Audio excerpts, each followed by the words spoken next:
నమస్కారం. ఘంటారావానికి స్వాగతం. ముందుగా ప్రధాన అంశాలు. ఉల్లి ధరల నియంత్రణకు కేంద్రం చర్యలు. 4.7 లక్షల టన్నుల బఫర్ స్టాక్ విడుదల చేస్తున్నట్లు వెల్లడి.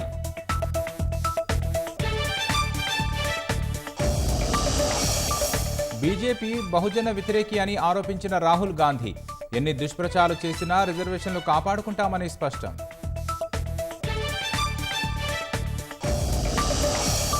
కాంగ్రెస్ దళితుల వ్యతిరేక పార్టీ అన్న అమిత్ షా అగ్నివీర పథకంపై రాహుల్ యువతను తప్పుదో పట్టిస్తున్నారని ఆగ్రహం.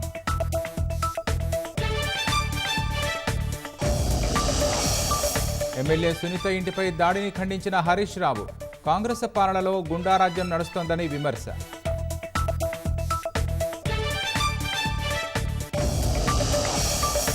ఇబ్రహీంపట్నంలో అక్రమ నిర్మాణాలు పరిశీలించిన హైడ్రా కూలగొట్టకముందే నిర్ణయం తీసుకోవాలని యజమానులకు సూచన.